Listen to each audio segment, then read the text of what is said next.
Have you ever encountered someone who seems, just on the surface, to have achieved absolute mastery over their life? Hmm. They have the sprawling global enterprise, the untouchable reputation, the kind of material success that, well, most of us can only really dream of. Power, wealth, influence. Right. The whole package. The whole package. Hmm. Yet when you look closer, there's this disturbing, almost chilling realization that all their external achievement is just a massive, elaborate shell. And inside there.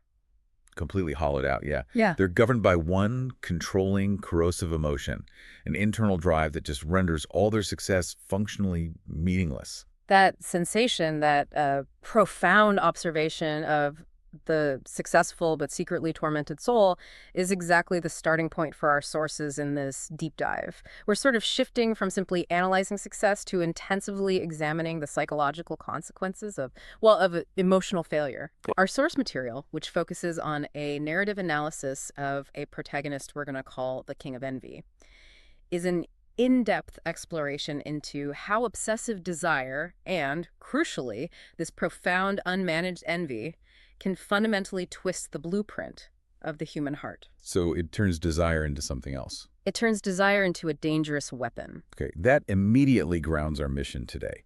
We've been provided with sources that aren't content to just tell a dramatic story. They're dissecting the intricate mechanics of possessive love. And the fear of vulnerability, that's a huge piece of it. A huge piece. And the incredibly complex, often agonizing path towards some kind of emotional redemption. So our goal today is to meticulously extract that psychological blueprint. This is less about searching for a gratifying, tidy fairy tale ending, Not at all. and much more about methodically understanding the deep-seated flaws and hidden wounds that take this natural human desire and turn it into something destructive, yet at the same time, psychologically irresistible. And we really have to focus squarely on understanding the why. The sources establish this core foundational conflict that acts as the perfect pressure cooker for this analysis. What's the conflict? It's the struggle between a man who is internally governed, almost enslaved, by envy, and a woman who is defined by a fierce, hard-earned independence. Okay.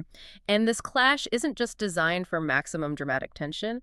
It serves as a crucial psychological petri dish for analyzing how deep-seated trauma and unmanaged fear ultimately dictate the entire dynamic and the outcome of a relationship. I find that title concept, the King of Envy, so compelling because it immediately flags the paradox we're dealing with.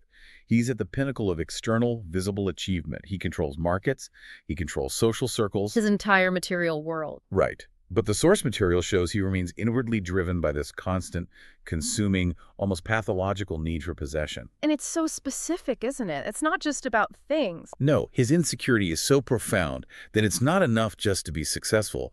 He feels this constant, relentless drive to own the emotional space and, critically, the autonomy of the person closest to him.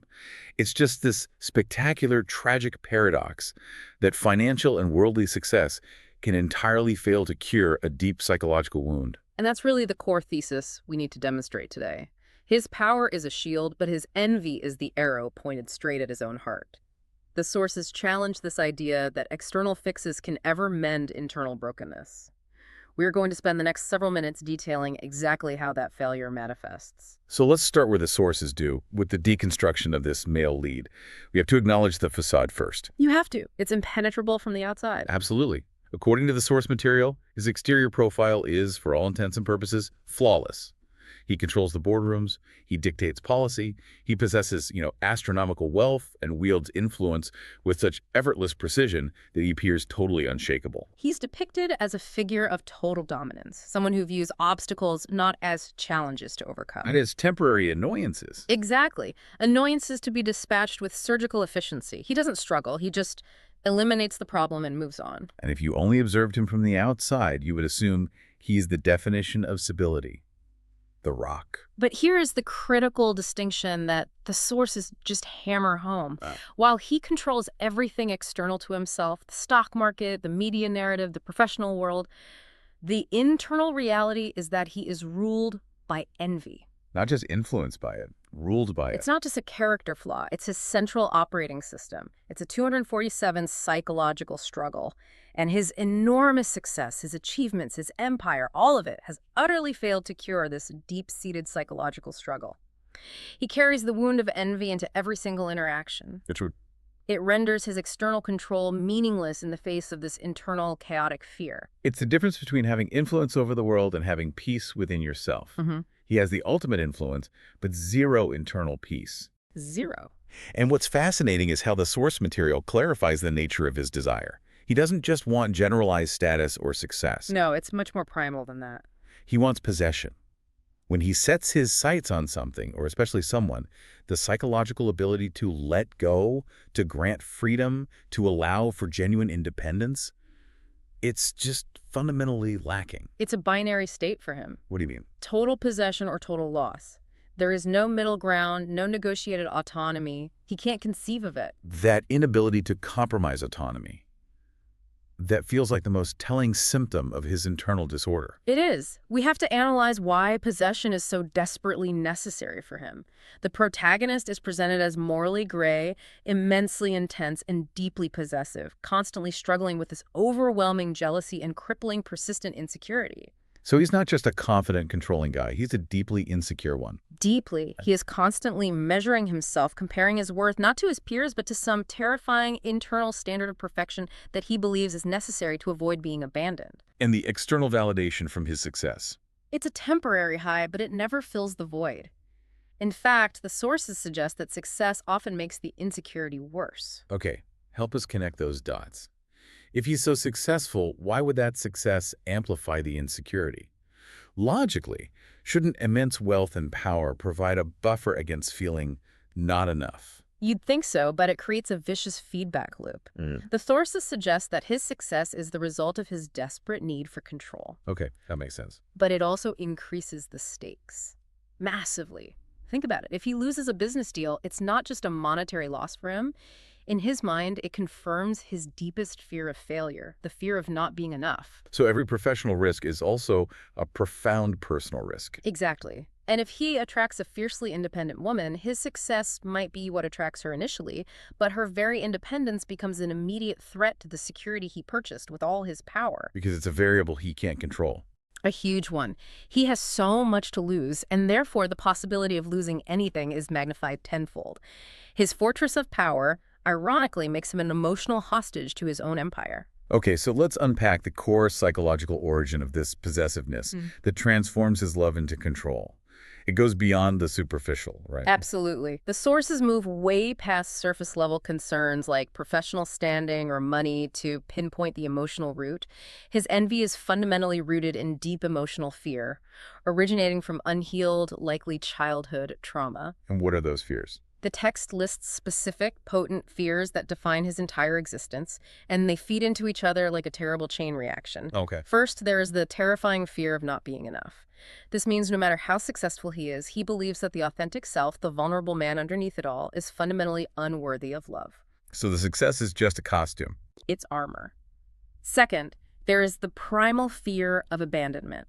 This isn't just being left, it's the existential terror that everyone he truly needs will eventually walk away because he believes, deep down, that he will drive them away. And the third. The third is the fear of vulnerability, and this is the core defense mechanism. He fears that opening himself up emotionally, taking off that armor, will inevitably lead directly to pain and inevitably the first two fears coming true. So it's a self-fulfilling prophecy. It's a perfect trap. The logic is, if I show you who I truly am, you will realize I am not enough and you will leave me. That structural framework makes his internal wiring just chillingly clear. If his deepest, most profound fear is vulnerability, then the simple act of love, which requires radical trust, openness, and acceptance of risk. It's impossible for him. It doesn't feel like connection. It feels like weakness. It's a direct threat to his entire established control mechanism. He cannot reconcile his profound human need for emotional connection with his absolute need for security, which he only knows how to find in total, crushing control. That's the psychological trap he's in. When love is perceived as vulnerability, and vulnerability is perceived as weakness, then control becomes the only perceived pathway to emotional safety. And that's what makes him dangerous. Yes. The sources are careful to establish that he is dangerous, but not necessarily a sadist.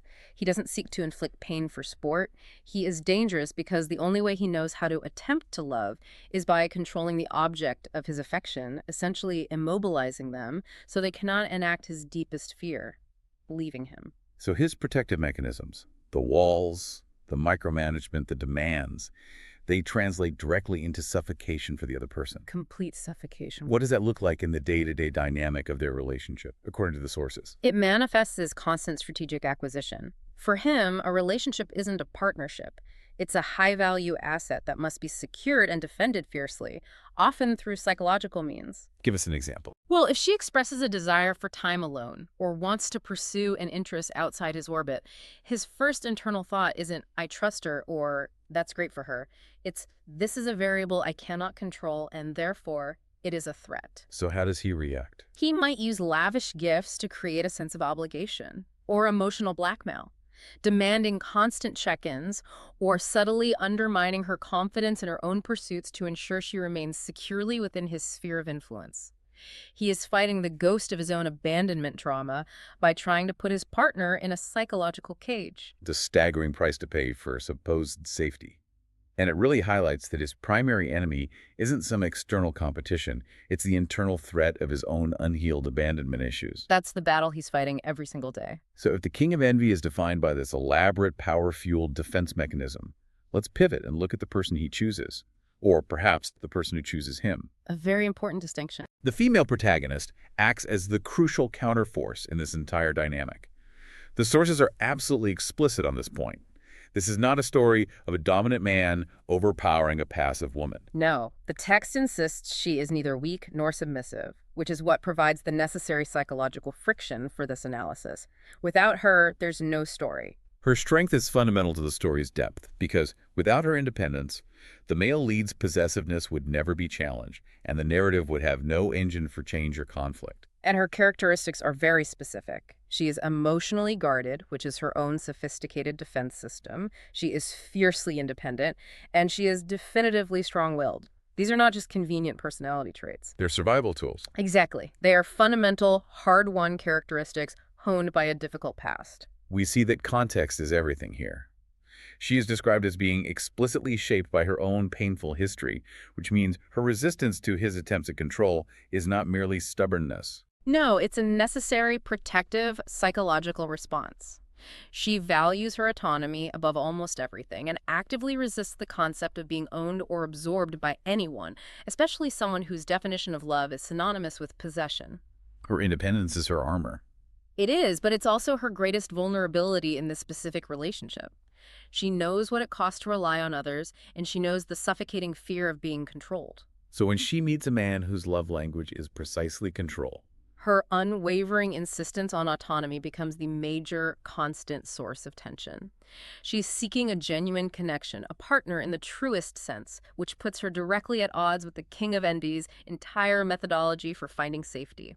he sees a boundary she builds as a challenge to be overcome. Or a wall to be torn down. He can't see it as a healthy expression of self. This inherent conflict is what makes their connection the volatile centerpiece of the sources. She is temperamentally designed to reject his dark, controlled world. She doesn't fit the mold of an object of acquisition. Not at all. Yet, the narrative tells us she becomes the one thing he absolutely cannot escape, the one variable he cannot solve or subjugate. So we have to ask the critical question for the listener. If she is so defined by independence and resistance, why does she consciously risk it all with the ultimate controller? That is the essential probing question, the one that prevents her from being a simplistic figure of resistance. And the sources offer a really profound psychological insight into this attraction. Which is? She senses brokenness beneath his darkness, not pure, calculated evil. She sees the child in him that was wounded and fears abandonment. She's drawn to that raw, exposed vulnerability that he desperately tries to hide with all his power and control. So she is drawn to the potential for redemption, or maybe the profound psychological desire to soothe or fix what is broken in the powerful, unreachable man. It's an incredibly dangerous, high-stakes game. It sounds like it. She's not drawn to the darkness for its own sake, but she glimpses the hidden wound underneath the impenetrable armor, and that's what hooks her. She seeks genuine love, but she is constantly fighting against his instinctual, automatic drive for obsession. And her ability to maintain that distinction, the psychological boundary between love and obsession, is the core battle for her soul in this narrative. Can you break that down for us? Love versus obsession. Sure. Love requires mutual vulnerability, radical trust, and acceptance of the other person's independence. Obsession requires control, possession, and the elimination of risk. And we need to understand how the king rationalizes his obsession as love. How does he do that? He tells himself, and perhaps her, that his jealous control is proof of his devotion. It's protection. But she sees through that. She recognizes that protection is just a sophisticated word for ownership. And the sources also show that her attraction to his brokenness makes sense from a trauma perspective, right? We're often unconsciously drawn to patterns, even painful ones, that echo our own past experiences. That's a key point. But she is actively striving to break that cycle by insisting on authentic love and refusing to yield her autonomy, even when his intensity threatens to overwhelm her. This is why their initial connection, despite being intensely magnetic and highly charged, that explosive chemistry the sources emphasize, is fundamentally unstable from day one. It's built on a fault line. Yeah, it's built on conflicting, irreconcilable needs. His need to possess for psychological safety and her need for absolute freedom to survive. They are two damaged people whose mechanisms for survival are perfectly designed to destroy the other. A perfect storm. Let's now map the trajectory of this relationship as it's described in our source material. This is crucial for the listener because it's not the classic Hollywood arc. Far from it. The sources detail a complex, deeply non-traditional, and messy path. What begins as pure, undeniable attraction quickly devolves, or perhaps evolves, as you suggested, into something incredibly destructive, exhausting, and psychologically messy. The dynamic the sources trace is a slow, often agonizing process of psychological degeneration, which serves as a powerful cautionary analysis of toxicity. It doesn't just crash and burn immediately, it erodes over time. And the sources trace specific stages. Yes, highly toxic stages. The first is where emotional dependency takes root. This often happens very subtly. They start to rely on each other to soothe the sharp edges of their intense, unmanaged emotions. How does that play out? The female lead, seeking connection to that authentic man she glimpsed, tries to provide the reassurance he never had. The male lead, in turn, relies on her presence to silence the constant voice of his abandonment fear. This quickly escalates the stakes. So separation starts to feel existential. Exactly. And as that dependency solidifies, the power struggles become not just common, but defining moments in the relationship. Every decision, every personal boundary becomes a battleground. Why a battleground? Because the male lead sees boundaries as direct threats to his control, a signal of future abandonment. The female lead, conversely, sees any breach of her boundaries as a threat to her autonomy, a callback to her own past pain. They are constantly fighting over who gets to define the reality of their relationship. And that fight over reality, what does that lead to? It fuels the next stage, the intense escalation of jealousy and fear. Since the king of envy is so fundamentally insecure, any perceived or actual threat to his possession, a lingering look from an outsider, a moment of silence or distance from her, a missed text message sends his system into high alert. He goes into overdrive. Complete overdrive. His internal, unmanaged fear of abandonment projects outward as explosive, intense, and often irrational jealousy. He creates problems just to solve them, simply to reaffirm his control and her devotion. And what's tragic is that the sources note that their desire eventually becomes deeply mixed with pain. This speaks to the addictive, intense cycle of conflict and reconciliation. Right, the high-octane emotional roller coaster. That can be mistakenly interpreted as passion. The emotional intensity of the conflict mimics the passion, making the pain feel necessary, or even perversely desirable, as proof that the connection is real and intense. Desire mixed with pain. That phrase must stick with the listener because it perfectly encapsulates the narrative's gritty realism. The sources are explicitly clear. This relationship is not smooth, it is not conventionally romantic, it is uncomfortable, yes, it is passionate, but above all, it is psychologically intense because it's so messy, volatile, and deeply flawed. The messiness is the psychological honesty the author is committed to. They hurt each other constantly, often without conscious intention, because they are merely reacting to their own deep-seated internal wounds. It's pure reaction. She reacts to his control by withdrawing and reinforcing her independence. Which he interprets as the beginning of abandonment. Exactly. And he reacts to her withdrawal by intensifying his control and closing ranks. Which she interprets as pure suffocation. It's the perfect, awful mechanism for self-destruction. The source notes that they want each other, they are magnetically pulled together, even when every rational fiber in their being screams that they shouldn't be together. And that tension between rational self-preservation and this magnetic, trauma-fueled desire, is the very essence of the psychological intensity that drives the entire narrative forward. Yes. So it's not simply a bad relationship, it's a battle between the head and the heart, magnified exponentially by unhealed trauma. They aren't intentionally cruel individuals, but their emotional baggage acts like sharp, dangerous shrapnel, ensuring that they constantly wound the person closest to them, the one person they rely on most deeply for comfort. And that realization that the pain is structural, not incidental, leads us directly into the deeper thematic material that gives the source its true weight. The relationship isn't just external drama, it is a relentless, high-stakes battleground for their individual past traumas. Let's transition now to those deeper thematic battles that provide the psychological depth necessary for a true deep dive. Our sources identify three massive interlocking conflicts that define the narrative tension, and they serve as excellent diagnostic tools for any relationship. They do. We have jealousy versus love, control versus trust, and desire versus self-respect. These three binaries define the entire internal landscape and provide the framework for change. Let's take the first one, jealousy versus love. This is the battle to finally differentiate between genuinely protective, healthy affection, and possessive, terrified fear. And the king of envy conflates the two. Constantly. He often tries to cloak his jealousy in the language of devotion. I'm only this worried because I love you so much. But the narrative forces him to confront the fact that his actions stem from a place of insecurity, not true care. And the second conflict, control versus trust, is perhaps the most defining for the king. It is. This conflict ultimately determines whether vulnerability is possible or whether he must remain perpetually guarded to survive. Every single moment he chooses control over trust, he reinforces the very armor that prevents him from experiencing authentic connection. And this is where the female lead struggle comes to the forefront with the third conflict, desire versus self-respect. Exactly. She is faced with a constantly escalating internal negotiation. How much of her core self, her autonomy, her hard-won self-respect is she willing to sacrifice or compromise for the powerful magnetic attraction she feels for him and the promise of the authentic man she occasionally glimpses? Synthesizing all these conflicts, the primary psychological insight of the source material is chillingly clear and incredibly powerful. It is. The story demonstrates in meticulous detail how unhealed, unaddressed trauma can directly turn the intention of love into the reality of obsession. That's the key transformation. Love is fundamentally intended to be a freeing, expansive experience, but if your past wounds are controlling your present behavior, love simply becomes another battlefield where you desperately attempt to fix or control the lingering pain of the past.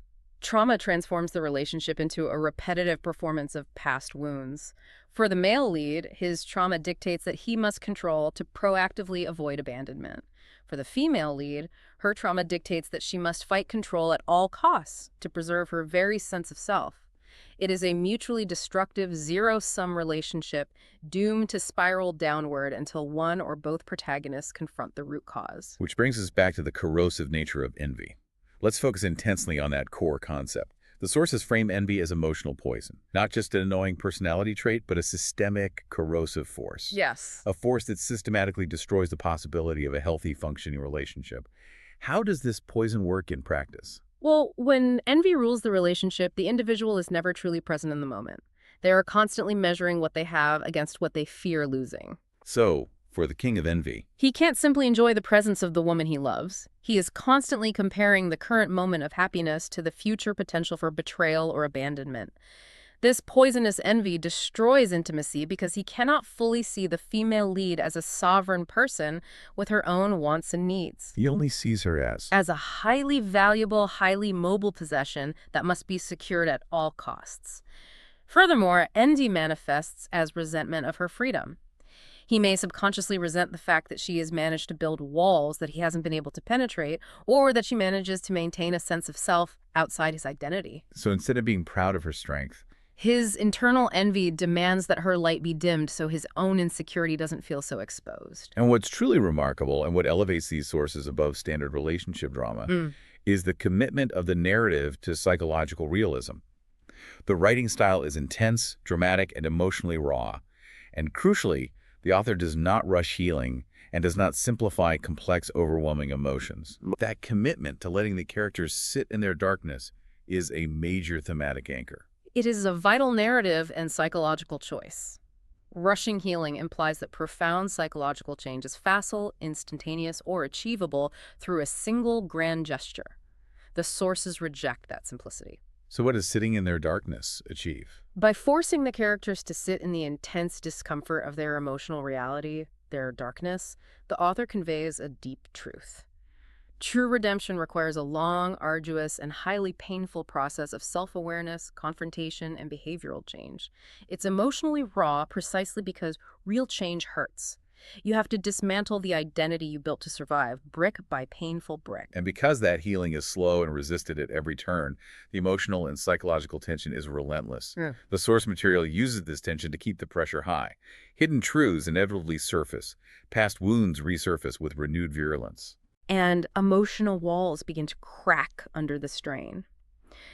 The tension isn't just background mood music, it's structural. It makes every interaction feel like it could explode into a significant confrontation or a devastating withdrawal. It's a high-stakes psychological drama unfolding in slow motion. That constant tension keeps the focus squarely on the internal warfare and the moment-to-moment choices they have to make. They are constantly facing a fork in the road. Do I choose control, or do I choose the terrifying leap of trust? Do I prioritize my desperate desire for connection, or do I choose the preservation of my self-respect?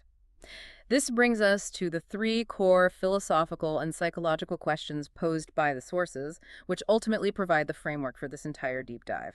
Let's break those down because they are the ultimate culmination of the analysis and where the sources push the listener toward self-reflection. The first question is fundamental to the male lead's arc, and indeed to anyone struggling with deep-seated psychological baggage. Can someone ruled by envy change? This question is a direct challenge to the idea of fatalism in personality disorders.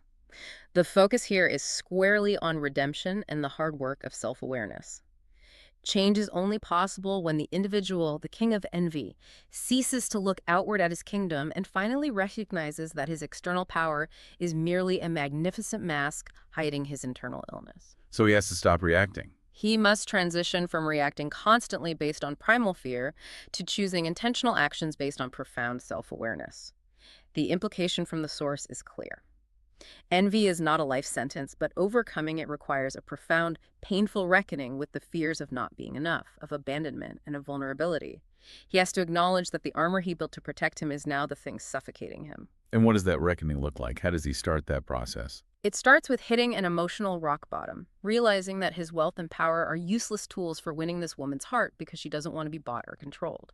He has to recognize that the very actions he takes to keep her, the possessiveness, are the actions that actively push her away. So change means accepting his worst fears might come true. Exactly. That she might leave, but choosing trust anyway. It's the decision to dismantle the defense system, knowing that he will be temporarily exposed and vulnerable.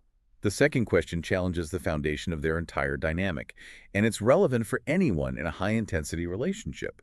Can love exist without control? This question directly addresses the core fear of vulnerability. For the male lead, remember, control is love, or at least it's his essential safety mechanism for handling love. The sources suggest that for true, healthy love to exist, he must accept the radical risk inherent in connection. He has to give up the illusion of control. He must relinquish the illusion of being able to manage another person's choices. He must trust the female lead, her integrity, her choices, her commitment, and perhaps even more importantly, trust his own ability to handle potential rejection or loss without collapsing. I think we need to emphasize that point. It's not just about trusting her, it's about trusting himself to be okay if things go wrong. Exactly. Love without control is fundamentally a decision to accept vulnerability as a strength, not a weakness.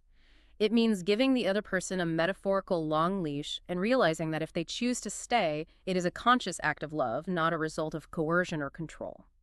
That's the only form of commitment that actually satisfies her need for autonomy and, paradoxically, the only form that can truly satisfy his need for assurance. And the final question speaks to the passionate but fundamentally unstable nature of their initial connection, which often masks deeper issues. Is passion enough to overcome emotional damage? The sources are unequivocal here, and the implied answer within the narrative framework is a resounding no.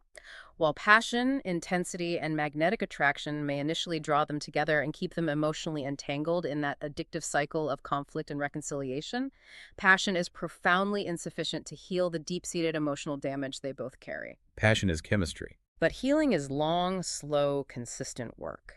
The sources underscore that overcoming their combined damage requires genuine, professional-grade healing, confronting individual trauma, building mutual, explicit trust, and actively moving beyond destructive emotional dependency. The intensity of their desire can only sustain the relationship for so long before the underlying toxicity demands serious, fundamental commitment to profound internal change. They can love each other deeply, but if they cannot heal themselves, the passion will only accelerate the cycle of pain. So if we look at the whole picture, the king's fear, the queen's resistance, the toxic cycle, it really becomes a roadmap for understanding how powerful attraction can mislead us into accepting patterns that are fundamentally self-destructive. Absolutely. This has been a truly intense, deep examination of emotional warfare and the price of unmanaged envy. Let's distill the final, essential takeaway provided by the source material. This is ultimately a story about the profound dangers of wanting too much and the agonizing process of learning to love imperfectly. And the crucial realization, the central theme that must resonate with every listener, is that control is not love. It is the antithesis of love. This is the existential lesson the male lead must internalize, and the core truth the female lead must fight relentlessly to maintain. The relentless pursuit of possession, driven by envy, is fundamentally antithetical to the experience of authentic intimacy and trust. But the sources do offer a pathway out. While confirming that envy and possession can systematically destroy relationships, they confirm that awareness and choice can initiate the agonizing but necessary process of change. Right. The acknowledgement that the poison exists, that his control stems from fear, not devotion, is the indispensable first step toward finding the antidote. That awareness is the flicker of light in the darkness the source lets them sit in. It implies that even the king of envy, fortified by layers of wealth and power, has the capacity for redemption. But that redemption is always contingent upon choosing radical vulnerability over comfortable control, and choosing the risk of trust over the supposed safety of fear. So he has to sacrifice his identity. He has to sacrifice his identity as the king of control in exchange for the chance to be a genuine, if flawed, partner. So to recap, we've covered the crippling fears of the king of envy, his deep insecurity that persists despite all the power. We've dissected the female lead's essential resistance and strength, which was forged in her own past pain. And we've meticulously mapped the psychologically intense, messy, and addictive trajectory of their conflicting relationship. Now, as we conclude this deep dive, consider the implications of these relationship dynamics for your own life and your own understanding of desire and possession. We saw how the king of envy's biggest fear was not poverty or failure, but the internal fear of not being enough, a fear he masked by relentlessly seeking external success and control. This week, I challenge you to consider one small area where you might be overcompensating with external effort, be it professional success, social performance, or even intense caretaking in a relationship, to mask an internal insecurity or fear of vulnerability. What would happen if you paused that effort, let that guard down, even just for a few hours, and simply allowed yourself to be enough? What small act of trust, giving up control over an outcome or a person, might initiate that vital moment of self-awareness in your own life? That quiet decision to choose vulnerability over power is the beginning of the path to authentic connection.